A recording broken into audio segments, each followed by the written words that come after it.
Ika-24 na kabanata. Umapila si Pablo kay Felix.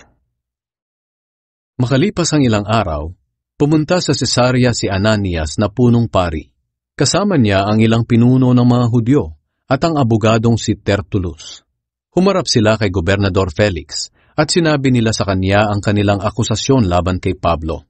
Pagkatawag kay Pablo, inumpisahan ni Tertullus ang pag-aakusa sa kanya. Sinabi niya, "Kagalang-galang na gobernador, dahil sa inyong magandang pamamalakad, naging mapayapa ang aming bansa, at maraming pagbabagong naganap na nakabuti sa aming bansa. Kaya lubos ang pasasalamat namin sa inyo, at hindi namin ito makakalimutan. Ngayon, hindi namin gustong maabala kayo, kaya nakikiusap po ako na kung maaari pakinggan ninyo ang maikli naming salaysay. Nakita namin na ang taong ito'y nakakaperwisyo. Nagdadala siya ng kaguluhan sa mga Hudyo sa buong mundo at namumuno siya sa sekta na tinatawag na Nazareno. Kahit ang templo namin ay tinangka niyang dungisan, kaya hinuli namin siya. Hahatulan na sana namin siya ayon sa aming kautusan, pero dumating ang commander na si Lysias at sapilitan niyang kinuha sa amin si Pablo. At sinabi niya na kung sino ang may akusasyon laban kay Pablo ay kinakailangang pumunta sa inyo. Kung iimbestigahan niyo ang taong ito, malalaman niyo ang lahat ng inaakusa namin sa kanya." At sinang-ayunan din ng mga Hudyo ang lahat ng sinabi ni Tertullus. Sinagot ni Pablo ang mga akusasyon sa kanya. Sinanyasan ng gobernador si Pablo na siya naman ang magsalita. Kaya nagsalita si Pablo. "Alam kong matagal na po kayong naging hukom sa bansang ito. Kaya ikinagagalak kong ipagtanggol ang aking sarili sa inyong harapan. Kung mag-iimbestiga kayo, malalaman ninyo na 12 araw pa lang ang nakalipas nang dumating ako sa Jerusalem para sumamba. Ang mga Hudyong ito'y hindi kailanman nakakita sa akin na nakikipagdiskusyon kahit kanino o kaya'y nanggulo sa templo o sa sambahan ng mga Hudyo o kahit saan sa Jerusalem. Hindi nga po nila mapapatunayan sa inyo na totoo ang kanilang akusasyon sa akin. Pero inaamin kong sinasamba ko ang Diyos ng aming mga ninuno sa pamamaraan na ayon sa mga taong ito ay maling sekta. Pero naniniwala rin ako sa lahat ng nasusulat sa kautusan ni Moises at sa lahat ng isinulat ng mga propeta.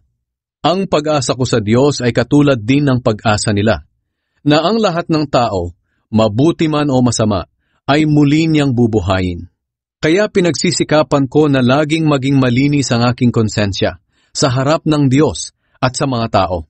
Pagkalipas ng ilang taon na wala po ako sa Jerusalem, bumalik ako roon para magdala ng tulong para sa aking mahihirap na kababayan at para maghandog sa templo. At nadatnan nila ako roon sa templo na naghahandog matapos kong gawin ang seremonya ng paglilinis.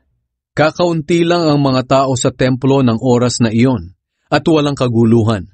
Pero may mga Hudyo roon na galing sa lalawigan ng Asya. Sila sana ang dapat humarap sa inyo kung talagang may akusasyon sila laban sa akin.